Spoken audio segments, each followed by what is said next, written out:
Hello, everyone. Welcome to Durrett's Take. This is my in-depth preview of the ACC this season. I'm going to split the ACC into three tiers. The first tier is who I have that I think will be conference contenders. And then the next group of people are people that are just, trying to make a bowl game. And then the other group is people that are probably on the outside looking at making a bowl game. So let's get started with the conference contenders. I'm in the ACC. As I mentioned in my playoff prediction episode, I have Miami winning the ACC. I have them um, finishing 11-2. Yes, I do think Miami is back. I know we've been waiting for that, but I feel like Mario Cristobal in his third year has an interesting squad. They acquired Washington State transfer quarterback Cam Ward, and then Oregon State transfer running back Damian Martinez, who's really good. They have good receivers and experienced offensive linemen that are coming back. The only cause for the concern for the Hurricanes is their defense, because they are just way too inconsistent at times. They lost a lot of starters from last season, so they're relying on a lot of transfer portal guys to come and contribute. So if the defense plays great, then Miami will take the next step and win the ACC, in my opinion. And then another contender is obviously the team that won it last year in Florida State. They lost a lot of players from last year's team. They brought in former Clemson, Oregon State quarterback DJ Ukulele. For me, I mean, he's fine. He's definitely a serviceable quarterback, but for me, he's not the quarterback that like gets you over the hump. Like there's a ceiling with him compared to Jordan Travis last year, who it felt like didn't have much of a ceiling. So I feel like difference between Jordan Travis and DJU is a little bit substantial to where that's why, like if Florida State wins the ACC again, fine. But if they don't, I would actually not be shocked at all. They lost a lot of key starters as far as weapons go. Now, they do return most of their own linemen, which is pretty good. But otherwise, they lost a lot of starters, as I mentioned, receivers-wise, running back-wise, and obviously quarterback-wise. And then on the defense, they were just so elite last year. It was the reason they won the ACC despite Jordan Travis missing the final few games of the season. They returned a very good secondary defense, but that defensive line, they lost a lot of key players. Now, of course, they brought in some good people in the transfer portal, but we'll just kind of see how all that shakes out. Another contender is obviously Clemson. Now, the reason why Clemson hasn't been elite the last couple of years is because head coach Dabo Swinney doesn't believe in NIL and the transfer portal, all that. So he's having to play a lot of young guys and kind of groom them up. Well, he's been doing that for a year or two now, which means those guys are now veterans. So it's time for them to step up and get the job done. If they don't at least contend for the ACC, that would be very disappointing. Another team that's in contention is kind of a dark horse here. It's Virginia Tech. Yes, the Hokies are finally back. Head coach Brent Pry and his team has progressed from year one to year two, and I feel like they're set up for a good season. They're fourth in returning production in college football, which is a very good sign. They have dual threat quarterback Kyron Drones returning. If he can improve on his passing game a little bit, then that'll make the offense even more hard to handle. Because this offense averaged 35 games over the last half of the season. Now the defense will be the key this season. They were a great pass defense last season, but the rush defense was not good at all. And I am honestly not sure if that will change this season or not. The one other good piece of news for the Hokies is they have an easier schedule in the conference. So they avoid Florida State and then they get Clemson at home. So that sets up good for them. Another team in contention is North Carolina State. They're going to be inserting a new quarterback once again. They got Coastal Carolina quarterback Grayson McCall. If you guys remember the COVID season, his standout season in Coastal Carolina, he can ball. The team returns a lot of good key weapons and stars and all that. They did have to bring in a lot of new players, especially on the defense. We'll kind of see how that goes.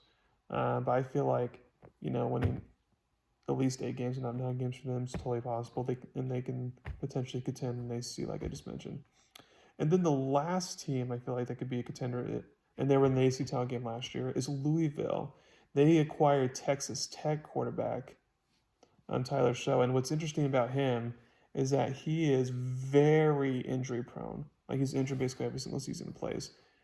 If he can finally stay healthy for a full season, then Louisville can go the distance. But if he's injured at any point during the season, then it kind of hinders on what they could do. Because even though they brought a lot of transfers, they have the talent to get it done. So just kind of be interesting to see if Louisville can make it back to the AC title game or not. So now here are the teams that are just trying to make a bowl game. One is Syracuse, and they're kind of borderline just trying to make a bowl game and contender. And the only reason I say that is because their schedule is really, really easy. They don't play Florida State, they don't play Clemson, and they get Miami at home. But they hired Georgia's defensive back, Fran Brown, as their new head coach. And for me and my kind of standards, it's very risky to hire a coach who hasn't even been a coordinator, so to go from position coach straight to coach, that's a little bit of a jump there. They acquired Ohio State transfer quarterback Kyle McCord, and he has very good weapons around him. The defense lost a lot of production from last season, so the transfers that have been brought in for that will need to make a big impact. Another team that'll be interesting is SMU. The Mustangs wanted to be a power conference so bad that they are not getting any revenue for the first 7+ years of being in the conference. Now, SMU, a lot of people have them like being a dark horse contender, maybe being like top 3 or 4 in ACC. For me, I'm not buying that. They do return their star quarterback Preston Stone, and they return a lot of weapons. They return a lot of good players in their defense. My big thing is that one, back when the AAC conference had, UCF, Cincinnati, Houston, they struggled to beat them along with any P5 teams they would face. So now that they're in a Power 4 conference, it's like, are they just going to all of a sudden, beat a bunch of Power 4 teams? I'm not sure. And also, this is the case with any team making the jump. The depth gets severely tested. And even though fans kind of know that to a degree, they don't really realize how important that depth is until it becomes an issue. So for me, if they just make a bowl game, which I feel like they will, then that's good enough. Another team that'll be fighting for a bowl game is Boston College. They made one last year. Bill O'Brien, who used to coach Penn State and then the Houston Texans in the NFL, is back as a head coach in college football. Since he did a good job at Penn State, I expect he can do a good enough job at Boston College. He returns a lot of key guys on offense, including their starting quarterback, Thomas Castellanos. The defense is a lot of veteran guys, and they can improve from last year. Like I said, I feel like they should at least make a bowl game. Another team that'll be fighting for to make a bowl game is a newcomer in California. It was good for the Golden Bears that they made a bowl game last year, since they don't make bowl games often. They got North Texas quarterback Chandler Rogers in the portal to compete with incumbent Fernando Mendoza, who won them games last year. They have plenty of good starters coming back to help them out, but the main star is their running back Jaden Ott. He's a very good running back. The California's defense will determine if they make a bowl game or not. Because last season, they were good at forcing turnovers, but other than that, that was the only good thing they did on defense. Otherwise, they just gave up a bunch of yards and points. So we'll see if the defense can step up or not. Next is Duke. Manny Diaz is back to being a head coach. With this roster looking different as it normally does with the coach change, he's brought in Texas transfer quarterback Malik Murphy. He has talent, but his decision-making has been questionable at times in the few starts he had last year. So he will battle with incumbent Grayson Loftus for the starting job.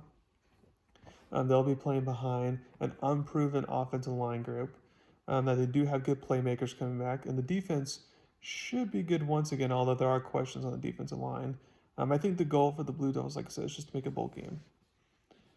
Next is Georgia Tech. The Yellow Jackets are intriguing to me. They're capable of stinking up the joint, but they're also capable of being a lot more. They return starting quarterback Haynes Keene and a bunch of other playmakers and starters on the offensive line. The defense is what needs to improve from it's kind of a theme here, but the defense needs to improve from last year. And head coach Brent Key has brought in 9 transfers on defense to try to fix that issue. If their defensive issues get fixed, watch out for this team. If not, then making a bowl game will be hard, since their schedule is really, really hard. Next, you got North Carolina. Going from Sam Howell to Drake being a quarterback was a nice luxury for them. Too bad for them, it only produced one ACC title game. I doubt they will have 3 quarterbacks in a row that'll be future NFL draft picks. They have a battle right now between Connor Harrell, the incumbent, and then LSU takes the transfer Max Johnson. Luckily, the Tar Heels have a top 5 running back in college football in Omari and Hampton, and they will have to rely on him to carry the offense. The biggest question mark, and it's what held USC from being back from really elite the last couple years, is their defense. They have brought in former Temple Georgia Tech head coach Jeff Collins to be their new defense coordinator. It's their third new defense coordinator in the last 4 years, so we'll see if they get production from them. Next is I don't feel like they will make a bowl game, but they'll definitely be contention to make one. Is Virginia. Even though Virginia's record last year was bad, they didn't necessarily have a bad team. They just lost a lot of one possession games. That can improve this season. Also, Virginia was playing a lot of freshmen and sophomores on offense, so with another season experience, one could expect they could be better. The defense has some sticking issues, but otherwise they got key players returning on defense.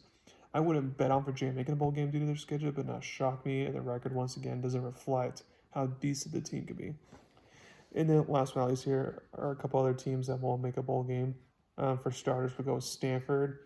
They do have some talent on offense, but I just feel like they're like still in the rebuild with their new head coach, Troy Taylor.